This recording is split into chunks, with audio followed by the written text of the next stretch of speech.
A principios del siglo XVIII, la fuerza del viento, el movimiento del agua y el trabajo duro de la gente y los animales eran las únicas fuentes de poder o energía. Europa era una comunidad de agricultura. Más de las 3/4 partes de la población vivían y trabajaban en la tierra. Los productos manufacturados se producían por individuos o pequeños grupos de trabajadores en sus casas. Se llamaban industrias caseras. Los centros urbanos de Londres y París eran relativamente pequeños y poco efectivos. Pero al llegar el próximo siglo, un mundo inesperado llegaba trayendo increíbles cambios. Innovaciones técnicas y avances de ingeniería transformarían a toda la sociedad y se lanzaría una revolución de maravillas. Descubriendo la historia, la Revolución Industrial. El lugar de nacimiento de la Revolución Industrial fue Inglaterra, un país que luchó contra la mortalidad del pueblo causada por la fiebre bubónica. Eso condujo también a los brotes de sífilis y viruela. Pero con el progreso de los 1700, Inglaterra vio que su población crecía más saludable y aumentaba. Los avances en las técnicas de agricultura produjeron alimento como nunca antes. Además, la mecanización de las herramientas de cultivo mejoró la cosecha. Un ejemplo fue la máquina sembradora. La más conocida fue introducida por Jethro Tull en 1701. Sus experimentos demostraron que las semillas crecían mejor cuando se plantaban a cierta profundidad y espacio que en la forma tradicional de esparcirlas sobre la tierra. Los agricultores descubrieron que las semillas germinadas en hileras eran más fáciles de limpiar. Así que Tull mejoró estos procedimientos inventando máquinas sembradoras y azadones. Otros agricultores contribuyeron a la llamada revolución agraria con herramientas que reducían el trabajo físico de la agricultura. Pero el resultado inmediato fue el bienestar de las personas y aumentó la población. Los métodos innovadores de Tull eran más útiles en las operaciones de agricultores mayores que en los agricultores menores. Los agricultores menores crearon una nueva fuerza de trabajo y se reubicaron en áreas urbanas o buscaron empleos con salarios. Simultáneamente, surgió la inmediata adopción de 3 nuevas tecnologías: la herrería, la maquinaria textil y la máquina de vapor. El hierro era durable y fuerte, y era un material que tenía muchas aplicaciones. Y con el paso del tiempo, se hizo un factor indispensable en la revolución de la producción mecánica. Durante el siglo XVIII, aparecieron un número importante de inventos que incrementaron la producción textil y las ganancias. En 1733, John Kay inventó la lanzadera volante, que permitía a los trabajadores tejer en la mitad del tiempo. Pero la tela necesitaba más hilo. Luego, en 1764, James Hargreaves, un tejedor, resolvió el problema con un aparato llamado Spinning Jenny. Era una máquina hiladora que utilizaba 7 usos en lugar de 1.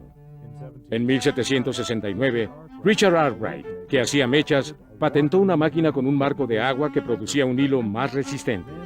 Luego, en 1779, Samuel Compton creó el Spinning Mule, que era una combinación del carrete móvil de la Jenny de Hargreaves y los rollos del marco de Arkwright. Para 1812, ya había miles de máquinas nuevas, que movían 5 millones de usos. El vapor enjaezado se había experimentado por décadas. Sin embargo, en 1769, James Watt patentó una máquina de vapor que ofreció la primera solución práctica. Con este mecanismo, el agua hervía y se hacía vapor en una cámara, y luego pasaba a la segunda cámara llamada el cilindro. Dentro de este cilindro había un pistón que se movía hacia arriba y hacia abajo. La máquina fue perfeccionada en los siguientes años cuando Watt se asoció con Matthew Boulton. Pero no todo el mundo aceptó el progreso con el mismo entusiasmo. Los trabajadores domésticos odiaban y les temían a las nuevas máquinas. Inclusive se amotinaban y entraban a las fábricas a destruir las máquinas, temiendo que éstas eliminaran su trabajo. Pero los comerciantes ricos estaban felices con el dinero que ganaban con esta industria. Para 1800, la manufactura inglesa había invadido el mercado europeo y también el americano. Como ya todo era hecho a máquina, bajaban los precios. Para poder competir, los negociantes europeos emigraron a Inglaterra queriendo iniciar su propia revolución industrial. Temiendo la competencia, los ingleses pasaron leyes prohibiendo la exportación de tecnología. La posibilidad de obtener las máquinas inglesas se complicó más cuando Napoleón Bonaparte tomó el poder en Francia y extendió su imperio por toda Europa. Como defensa, los ingleses establecieron un bloqueo que entorpeció el crecimiento industrial en la Europa continental. Finalmente, en 1815, la derrota de Napoleón en Waterloo lo retiró del poder definitivamente. El continente europeo estaba deseoso de tener las fabulosas máquinas inglesas, pero Inglaterra no estaba dispuesta a soltar su tecnología gratuitamente. Pero Bélgica logró sacar la maquinaria de Inglaterra de contrabando. Los empresarios franceses hicieron lo mismo. Adquirieron máquinas ilegalmente e importaron como 15.000 trabajadores también. La industrialización de Alemania fue muy lenta, debido a que no era un país unificado, sino una serie de estados independientes. Después de 1818, los estados alemanes empezaron a formar una unión libre de comercio llamada de Zollverein. Para 1834, la mayoría de los estados alemanes pertenecían a la Unión. En el mismo año, Alfred Krupp modificó la operación de la fundición de acero y en lugar de utilizar agua, utilizó vapor. Mientras tanto, el problema de la revolución por toda Europa era la transportación de mercancía y materia prima. Donde fue posible, se utilizaron rutas acuáticas. Donde no, se construyeron canales y carreteras. Pero había una gran necesidad de mover con mayor eficiencia productos pesados como el carbón. A principios de 1820, los experimentos utilizando máquinas de vapor para realizar estos movimientos empezaron a emerger.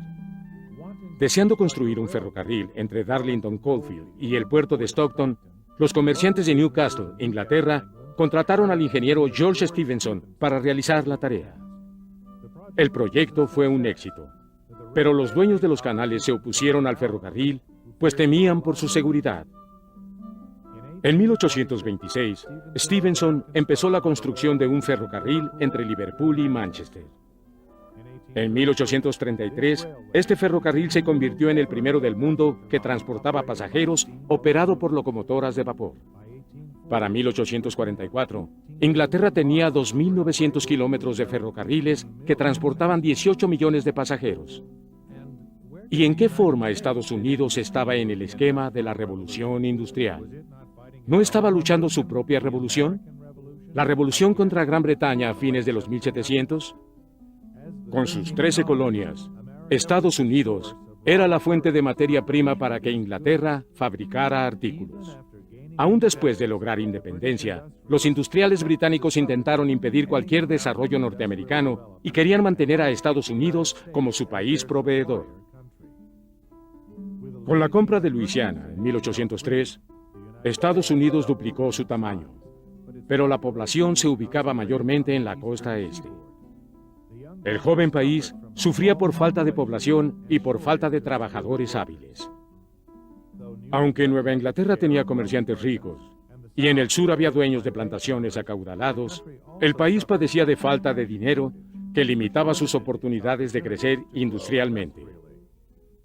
Igual que sus homólogos europeos, los estadounidenses también traían de vez en cuando alguna máquina inglesa de contrabando. Sin embargo, sería la influencia y la contribución de hábiles migrantes lo que más ayudaría a la revolución industrial en Estados Unidos. Por ejemplo, en 1793, Samuel Slater, que era inglés y un antiguo aprendiz de tejido, estableció la primera y exitosa fábrica mecanizada de algodón en Estados Unidos. Slater construyó sus máquinas de memoria, mejorándolas con el tiempo. Y otra fábrica le siguió. Estados Unidos no dependía solo de la tecnología inglesa. El empresario Eli Whitney también proporcionó ideas e inventos para la industrialización local. Whitney era un mecánico talentoso que se graduó en artes aplicadas. Ese nombre le daban a la tecnología en Yale. Cuando se encontró estancado en Georgia en 1793 y desesperado por dinero, un amigo le sugirió que creara una máquina que pudiera quitar las semillas de la fibra de algodón. En menos de 2 semanas, Whitney había diseñado y construido la desmontadora de algodón. Con el nuevo invento, la producción de algodón padeció y, en consecuencia, también padecieron los esclavos del sur. Durante el mismo periodo, se centró la atención en la adaptación de máquinas de vapor para la navegación en las vías fluviales. El que más éxito tuvo en este tema fue Robert Fulton. Después de algunos experimentos, Fulton obtuvo un permiso para comprar una máquina de vapor en Inglaterra. Con la máquina en su poder, puso un barco de vapor, el Clermont, en el río Hudson. El Clermont recorrió 240 kilómetros de Nueva York a Albany en menos de día y medio. Un viaje que se haría en 4 días en un barco de vela. Navegar en barcos de vapor se volvió muy común en lagos y ríos de Estados Unidos, transportando carga, pasajeros y funcionarios del gobierno. El barco de vapor se estableció para el comercio, cumpliendo su compromiso de distribución más larga y eficiente. Aunque la navegación era importante para la industria, el ferrocarril, con su gran capacidad, se volvió indispensable. Igual que en Inglaterra, el ferrocarril impulsado por vapor reemplazó a los caballos y para 1815, Estados Unidos tenía 14.400 kilómetros de vías y se construía con gran velocidad. El ferrocarril pronto se convirtió en el mayor negocio del país. Durante 1840, los ferrocarriles compraron 1/3 del hierro que se producía en el país. La eficiencia de los ferrocarriles y de otros desarrollos industriales fue incrementada por otro invento de principios de 1900, el telégrafo eléctrico. Tanto Inglaterra como Estados Unidos perfeccionaron el telégrafo en 1837. En Estados Unidos, Samuel B. Morse, reconocido pintor, se interesó en la electricidad. Con la ayuda del físico Joseph Henry y con fondos obtenidos de su negocio de pintura, Morse construyó su telégrafo. En 1838, Morse creó un código de puntos y guiones para enviar mensajes. Con su sistema, una persona que lo recibía marcó el código en un papel. Su sistema después fue aceptado como el Código Universal para enviar mensajes.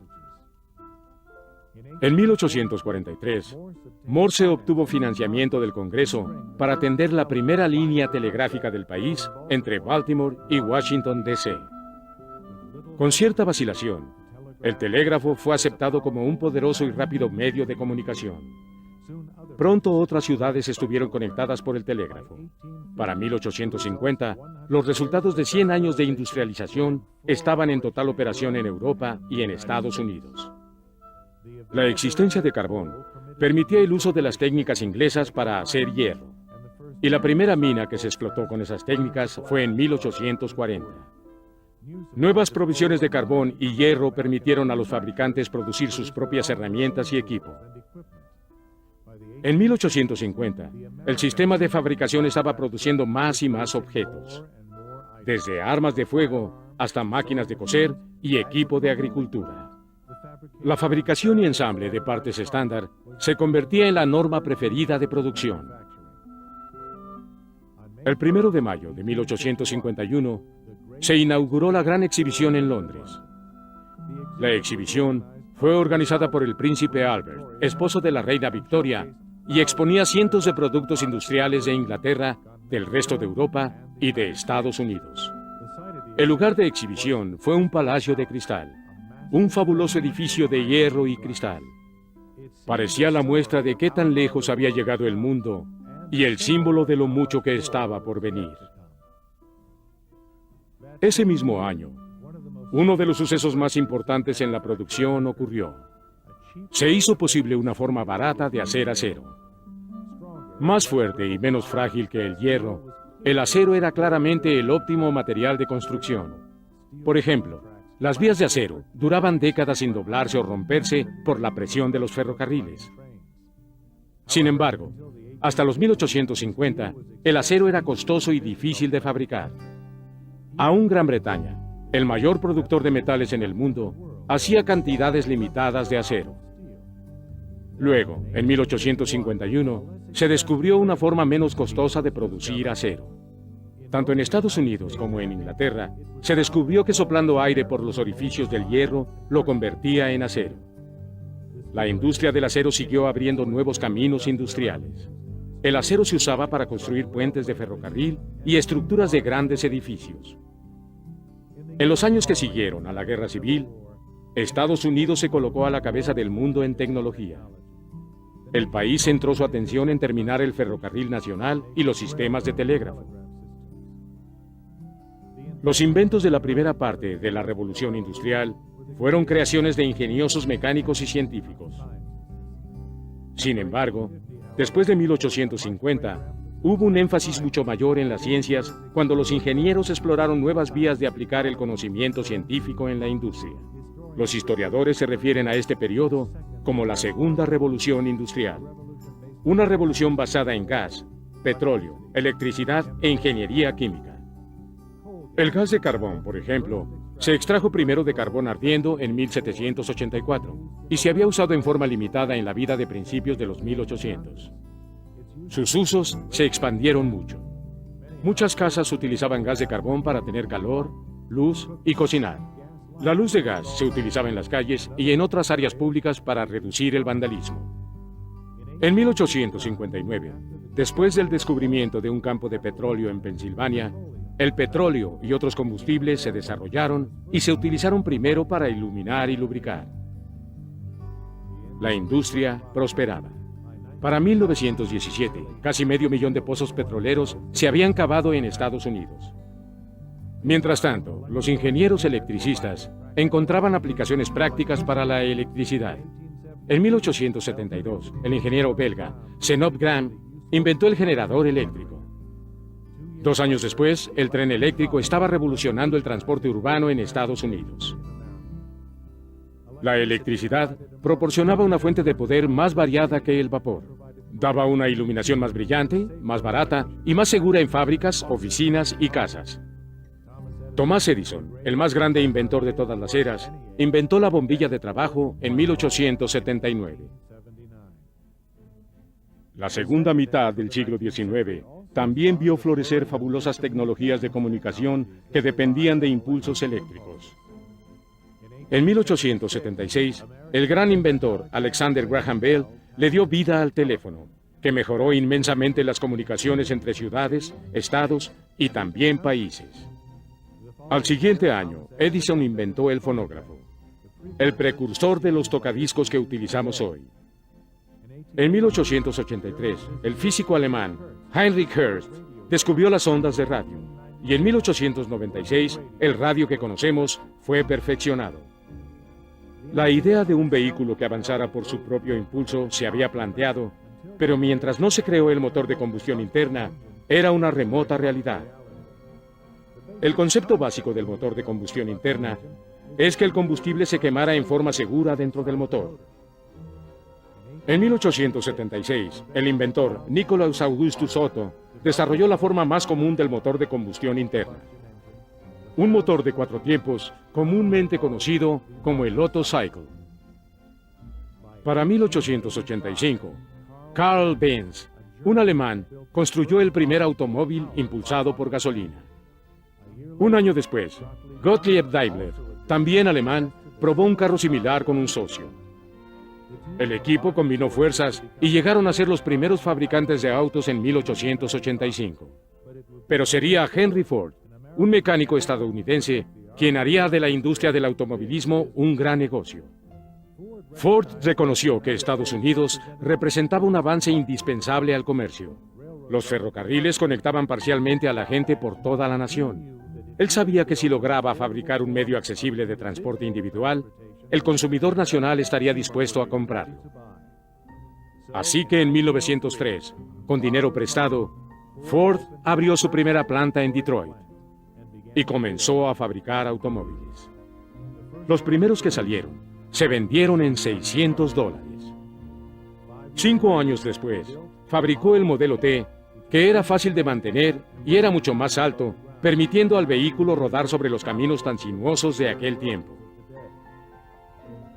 Como la industria del acero, la del automóvil se transformó en una de las más exitosas y productivas en la historia de la Revolución Industrial. Con luchas y triunfos, Una serie de constantes inventos demostraba la cercana relación entre los hombres y las máquinas. En 1901, Guillermo Marconi demostró la utilidad del radio con la primera transmisión a larga distancia a través del Océano Atlántico. El 17 de diciembre de 1903, dos mecánicos de bicicletas, Orville y Wilbur Wright, fueron los primeros en volar en una máquina más pesada que el aire, y la prueba se hizo en Carolina del Norte. En las siguientes 4 décadas, se crearon los plásticos y los textiles sintéticos. En 1936, la primera transmisión de televisión salió al aire. Las primeras películas, hechas a fines de los 1800, se unían al radio y a la televisión. Juntas le abrieron la puerta a la industria del entretenimiento. Pero entre todos los inventos, la computadora estaba abandonada. El primer intento de fabricar una computadora se le atribuyó a Charles Babbage durante los 1830. Babbage, un matemático británico, diseñó y construyó parcialmente una computadora mecánica de vapor llamada la máquina analítica. Pasó más de un siglo para que la visión de Babbage se hiciera realidad. En 1944, Howard Aiken, de la Universidad de Harvard, fabricó la primera computadora después de 5 años de trabajo. La máquina de Harvard funcionaba con electricidad y procesaba los datos en tarjetas perforadas parecidas a las que creó otro científico francés.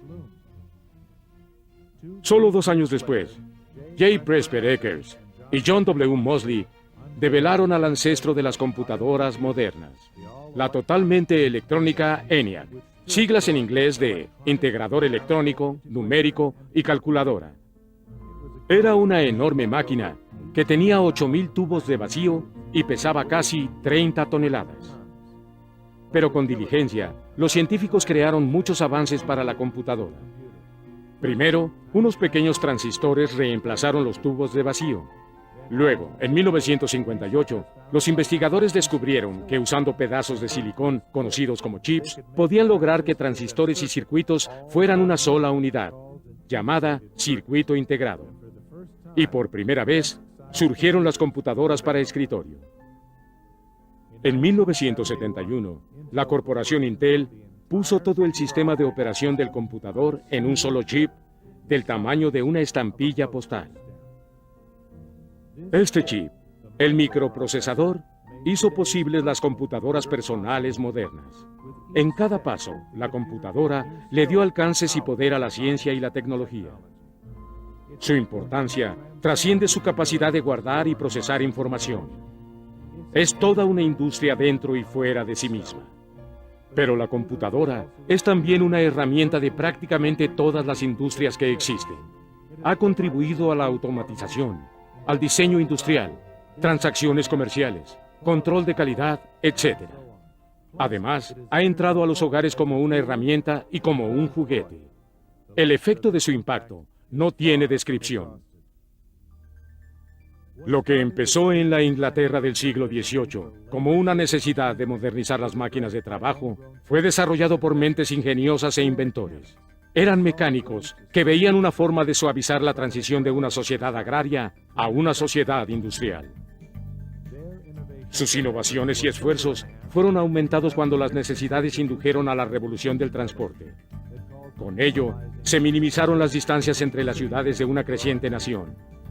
Bajo el liderazgo estadounidense, la revolución industrial siguió creando herramientas más sofisticadas que permitían la precisión y velocidad necesarias para la producción en masa.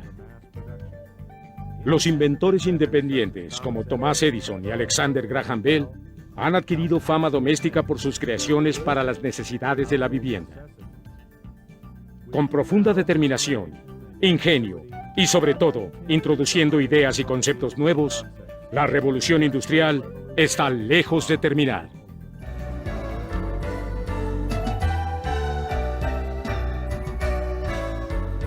Doblaje hecho en México por AF de Dubbing House.